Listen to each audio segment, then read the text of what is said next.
Nabi sallallahu alaihi wasallam bersabda, "Qulil haq walau kana mur." Katakanlah yang benar walau kana mur, meskipun itu pahit. Perkataan yang benar ini di awalnya memang kadang-kadang pahit, tapi ujungnya itu manis. Tapi perkataan yang bohong di awalnya manis, di ujungnya pahit.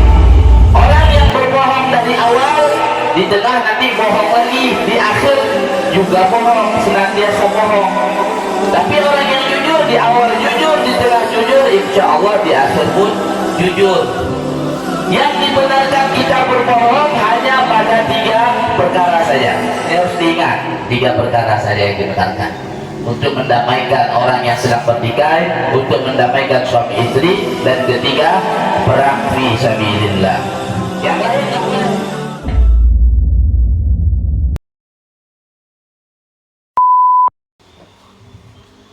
kemudian ada berbicara selanjutnya, mendahulukan orang yang lebih tua dalam berbicara. Di kelompok kita ada yang lebih tua, maka kita yang muda tahan dulu, jangan gegabah untuk berbicara lebih dahulu.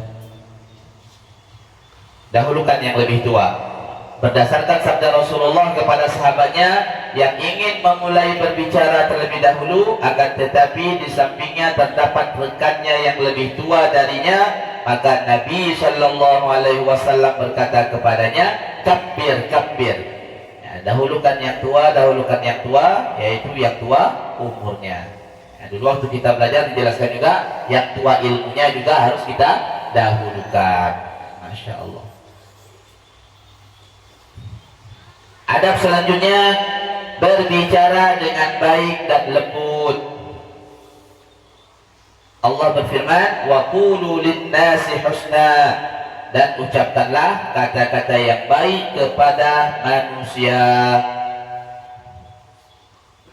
Jadi perkataan yang baik ini apa? Perkataan yang tidak menyakiti, perkataan yang tidak kasar.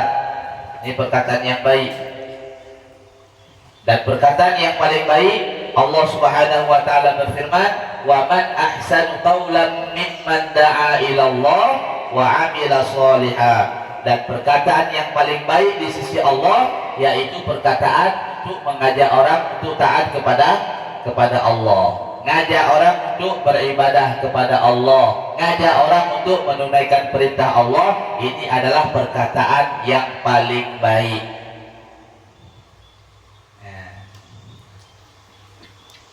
Ngomong yang baik ya. Kalau nggak baik-baik ya nggak usah ngomong. Dan lembut. Makna lembut ini apa? Kayak mana nih makna lembut? Jangan gemulai ya. Nah, Ustaz dari mana? Nggak perlu gitu. Lembut biasa ya. Nah, seperti nada-nada kita biasa. Apalagi kalau ngomong sama lawan jenis. Bahkan dulu waktu kita belajar dijelaskan oleh guru kita, kalau kita ngomong dengan orang yang lawan jenis, ini nggak usah lembut-lembut. Kalau biasa volume kita sesama cowok misalnya 7, ya boleh 7, sama-sama 7. Tapi ketika berhadapan dengan lawan jenis, ya naikkan sedikit 9. "Ustaz, apa kabarnya?" "Kabar baik Bu." "Kabar baik Kak." Nah, nggak usah "kabar baik Bu." "Kabar baik Kak." Nah, ini nggak boleh. Nah, yang bukan mahram nggak boleh lemah lembut. Yang bikin orang senang sama kita, pelakor, nah itulah kadang-kadang telepon, "Assalamualaikum," cewek, "Waalaikumsalam." Ini hancur laki-laki itu. Nah, ya bukan salah perempuan juga, salah kita. Jadi jangan lemah lembut. Nah, ini ngomong sama lawan jenis lemah lembut, ngomong sama kawan kasar, ngomong sama orang tua kasar, ngomong sama ustaz kasar ataupun keras. Masya Allah. Nah, kalau sahabat Nabi dulu, kalau Nabi volumenya 8, sahabat Nabi volumenya di bawah itu. Kalau Nabi ngomongnya 5 menit, sahabat Nabi ngomongnya 3 menit. Itulah kira-kira artinya gak pernah untuk melewati Nabi. Nah, berbicara dengan baik. Salah satu bicara dengan baik ketika kita berbicara, pandang wajah orang yang sedang berbicara. Ini kalau cerita berdua, Kalau rame-rame dalam majelis begitu juga, jangan sibuk dengan perkara yang lain. Nah, misal. Dan juga dari segi adab, salah satu orang yang mengobrol yang tak baik itu kalau kita sedang ngomong, kita kan ada nih kita nih ngomong senggol lagi orang ya. Jadi kan bang gini dah, jadi kan bang, jadi kan begitu, jadi senggol. Ada model orang seperti itu kalau ngomong. Ini dari segi adab gak bagus. Kalau ada sama kita seperti itu, hilangkan. Ustaz, kemarin kan, nah itulah saya kepikir rumah Ustaz, makanya kan, pegang lagi kita, ini gak bagus ada seperti ini. Ada tipe-tipe kayak itu, ada kan? Jadi kan, ini gak baik, itu dibuang sifat-sifat kayak gitu.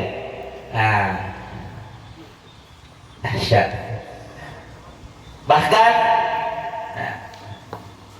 kalau kita ngomong pun sama orang yang penuh dengan maksiat juga nggak boleh marah-marah. Allah berfirman, "Faqula lahu qaulan layyina." Wahai Nabi Musa dan Nabi Harun, kalau kita terjemahkan, datang kalian kepada Firaun, dakwah kepada Firaun dengan layyina, dengan lemah lembut. Ini ada orang buat salah, kita bentak-bentak, kamu kenapa salah? Nggak boleh kayak gitu. Jangan juga, baik-baik ngomongnya. Semua baik-baik, tak boleh marah-marah.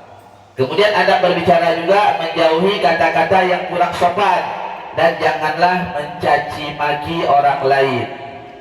Maksud mencaci maki ini ya termasuk melaknat.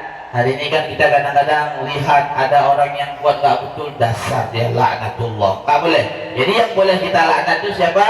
Orang-orang yang telah disebutkan di dalam Al-Quran, seperti Firaun, boleh laknatullah alaih.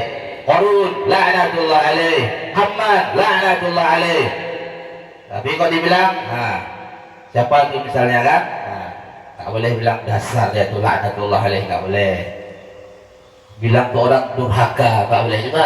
Jahannam, tak boleh juga. Ini kalau ada kita rubah. Kalau sudah pernah buat, taubat. Menjauhi kata-kata yang kurang sopan.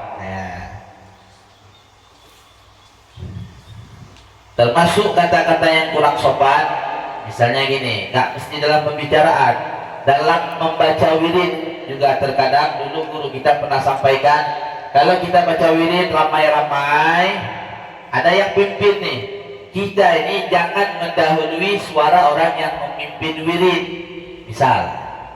Dan itu pernah dicontohkan sama guru kita. Kadang kenapa disampaikan oleh guru kita dahulu? Ketika sedang baca wirid, gurunya masih Allahu la ilaha illa huwal, dia yang makmumnya Hayyul Qayyum, dan duluan dia. Nah ini juga min babil adab, gak ada adab orang seperti ini. Nah, jadi ikutin, yang namanya makmum itu ngikut, imam tetap yang duluan. Meskipun imamnya itu kecil, imamnya itu muda, ilmunya pun lebih rendah dari kita. Kesempatan masing-masing. Nah, itu. Yang membuat satu perkara itu hancur kalau ada orang yang tak mendengar si imam, yang nggak mau ikut si imam. Kapan kita ikut imam? Kapan kita tinggalkan si imam? Selama imam masih takut sama Allah dan Rasulnya, udah ikut aja. Selama imam, pemimpin kita, orang yang kita tuakan, guru kita masih takut sama Allah dan Rasulnya, kalau ada bahasa-bahasa yang lain masuk sama kita, bukan semuanya, baru mantap. Tapi kalau gurunya, imamnya, pemimpinnya, siapapun dia, yang gak takut lagi sama Allah dan Rasulnya, baru boleh kita tinggalkan. Ini kan aneh, kalau ada orang yang masih takut sama Allah dan Rasulnya ditinggalkan, ini aneh. Ada apa? Lanjut ya. Tidak menjelaskan hukum halal dan haram kecuali berdasarkan ilmu syariah. Dari segi adab, kita yang tak pernah belajar ilmu agama, kita yang tak betul-betul paham dengan ilmu agama, jangan sesekali sok membahas tentang perkara halal dan haram, karena nanti dikhawatirkan salah. Kalau salah, pertanggungjawabannya bukan sampai dunia saja, sampai akhirat. Jadi guru ngaji ini sebenarnya Luar biasa ini tanggung jawabnya. Ada orang bilang, Ustaz, kami kalau salah-salah dalam menangani kasus, kami kalau salah-salah dalam menangani perkara ini dan itu, maka kami dinaikkan ke meja hijau, Ustaz, yang berakhir di penjara. Ini masih kecil. Kalau si Ustaz salah sampaikan hukum disebabkan dia tak belajar, dia asal-asal dia sampaikan, bukan di kemeja hijau, neraka jahanam tempatnya. Apa ngeri neraka jahanam sama penjara dunia? Jauh lebih ngeri neraka jahanam. Nah, jangan pikir enak jadi ustaz, makanya nggak rame yang jadi ustaz.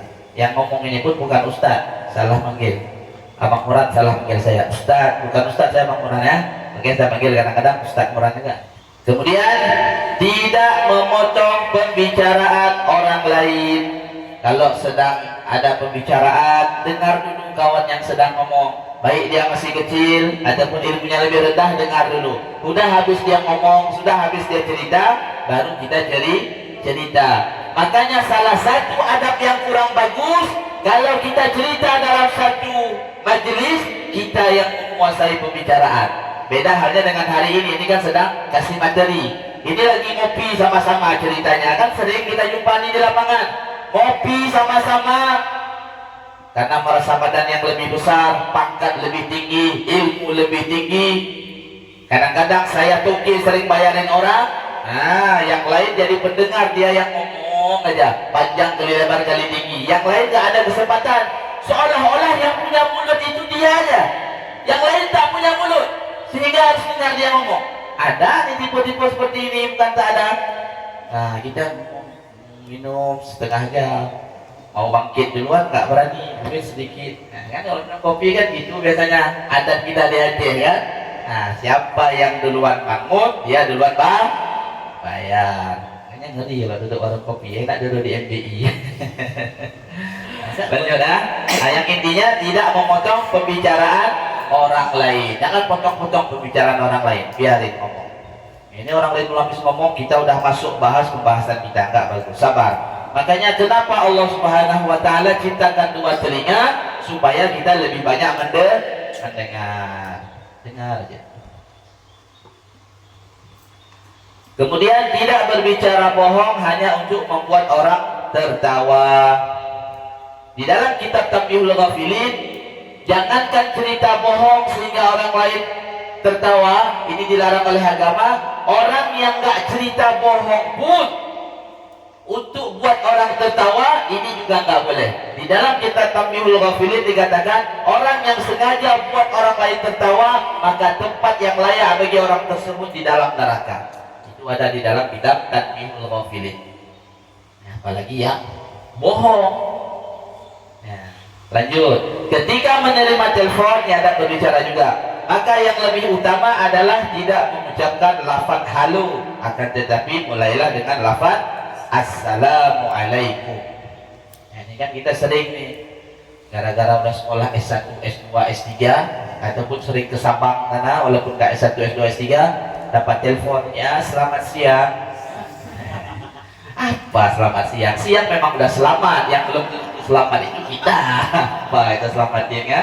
Nah, jadi jangan lagi halu. Assalamualaikum. Nah, itu bukan dari bab HP saja, sampai bab pegang mic.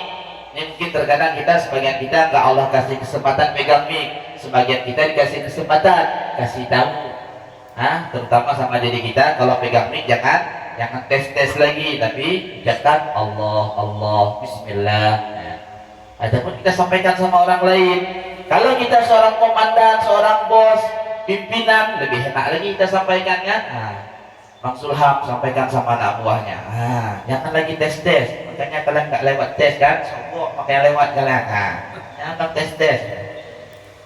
Tapi bilang assalamualaikum.